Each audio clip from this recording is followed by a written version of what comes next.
You just don't wake up one day and think I'll be homeless, I'll be a tramp, that's what I want to be. It's not the way it is. Something makes it happen. There's a And reason usually it's a behind it. lot of things Yeah. that are bad. Yes. How old are you? I'm 43. 43. And how long have you been homeless for? I've been homeless on and off for quite some years now. On and off. How many years do you think all in all? Oh, roughly? several years on and off. Sofa surfing, homeless, things like this. And how did it initially all start? I was with a girl. Yeah. We was engaged, and she ended up getting raped and given HIV, and she ended up taking her life with that. So my life, that was some years ago now. My life kind of went erratic after that. Hit the drink quite heavily. Ended up losing my job, losing where I lived. Ended up on the street. Kind of, I'm at the tail end of that now. I've stopped the drink, Yeah. but yeah, trying to bring things back together again, kind of thing. And Accepting shit. How was your life before you became homeless? I worked, had a job, said I was engaged. Things were going quite good, but yeah, outside forces, yeah. Outside forces in life sometimes out of your control, innit? And where were you working before? I was doing construction. Okay, construction. Yeah. Now talk to us about the first day that you became homeless. Of course. It was a breakdown in things, as I said, true to what happened. Yeah. Started hitting the drink, missing work, kind of giving up on life. Anger, which caused a lot of anger, obviously. Yeah. So I drank very heavily for a while. Kind of missed bills, ended up missing rents. Gradually led to me, obviously I didn't tell people what was going on in my life. Okay. Ended up losing the job, which led to me eventually being evicted. But first night, I suppose it's kind of, you drink yourself silly, really. But you don't sleep. You won't sleep for. You really don't sleep at all till you drop, Okay. because you're not used to being outside. Yeah. It's alien for you to come outside and just lie down. You won't do it. So you literally, and you don't have no one to speak to. You're embarrassed by your situation, so you don't speak to people or tell them. Okay. And I wouldn't sit down and beg like I do now. Yeah. I wouldn't do it. I couldn't. I wasn't able to. Was that out of pride? Out of pride, and it just felt. I didn't It feel wasn't right. normal to you, isn't it? Yes, it wasn't normal to do it. So Did your family or anyone that you know try and help you? my family's in Ireland. I've no family over here. Yeah. So I've got a son. He lives with my mother in Ireland now. Okay. They kind of stepped in and did help and that and all that. Yeah. But they could only do so much. As I said at the time, I was very angry, and I closed off from everybody, really, I suppose. When was the last time you saw your son?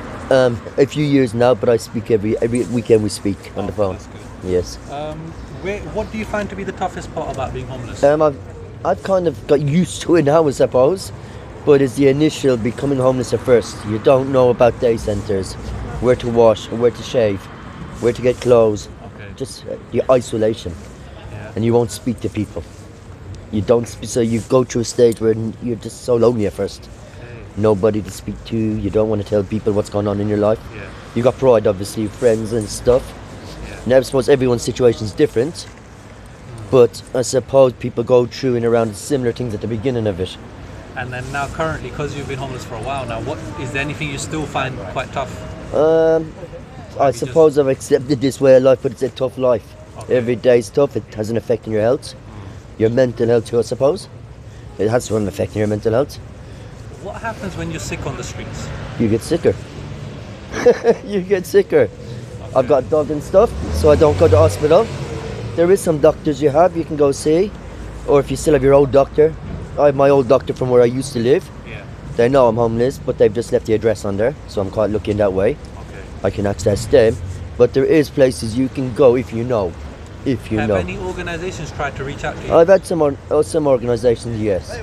But with the pandemic, it's shut down a lot. Shut down. The people that did help, they swept up a lot of people. Yeah. But once that reached its limit, Yeah. that was it. Okay. And then now the funding's been pulled from a lot of it. It's hard. Has the COVID-19 affected your situation in any Oh, way? serious time, yeah.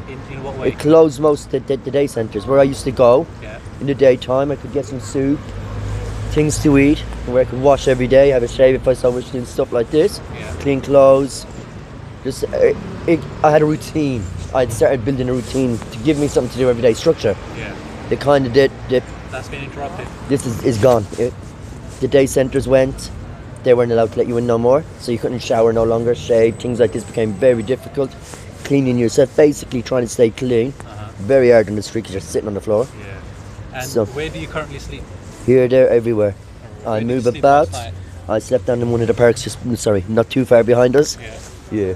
I just move about because it's quite dangerous, so you have to have your wits about you, really. And you know how you said to us that you had a normal life before. What do you miss from that normal life the most? Security, a front door, a bedroom.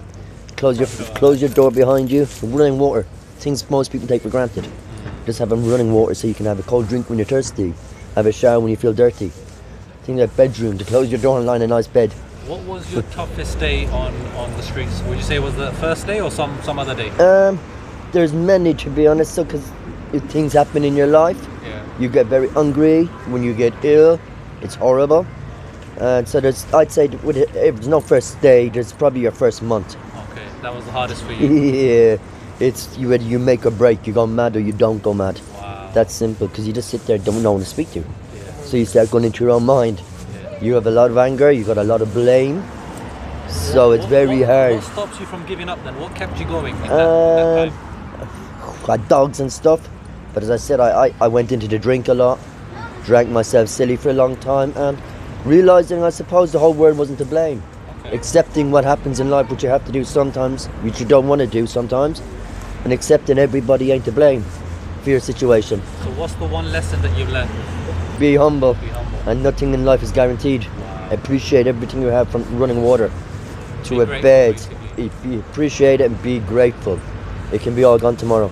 You know, being homeless for this many years, what's the nicest thing someone has done for you? I've had a lot. I've learned there's a lot of nice people actually. Yeah. I used to think there was a lot of bad people. I've learned there's a lot of good people. There really is. From little things like buying you a sandwich when you're really hungry some days. Yeah. A little thing like a sandwich can mean a hell of a lot when you're very hungry. A warm cup of coffee when it's cold. Yeah. When you're freezing cold and someone gives you their jacket, buys you a coffee, it can save your life, that's all. It really And, can. What's the meanest thing someone has done to you? Been attacked in the streets when you're sleeping. People throw things at you, urinate on you. I've known people setting fire in sleeping bags. Yeah, there's a lot of bad things. I've noticed over as time has passed by, people seem to become more understanding, Okay. which has surprised me. Even the younger, the youth and stuff, who used to be the most dangerous because Yeah. kids don't think They do things they. thinking it's fun. Yes, but I've noticed actually nowadays something's reversed. I don't know what it is, but a lot of younger people seem to be a lot nicer.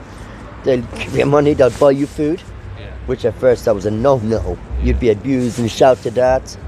Something's changed. I don't know if it's the internet and they see things maybe on the internet, but something's changed in their mindset, definitely. If you could reverse the roles and have your regular life back and you saw someone like you, what would you do for someone like you?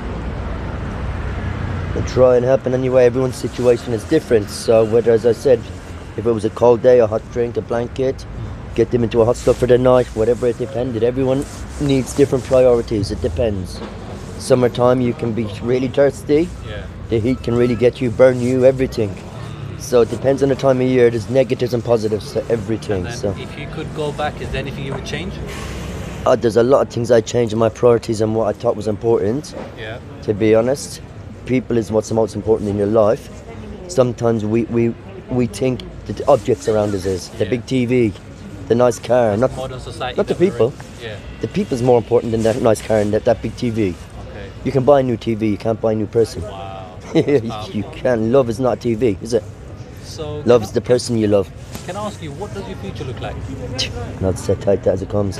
Yeah. I don't know. This is my future right now. I worry about that tomorrow. I no longer think that. You don't think that? As I said, that can be ripped down, so I take that one day as it comes. And, This is what I got, I'm happy with it.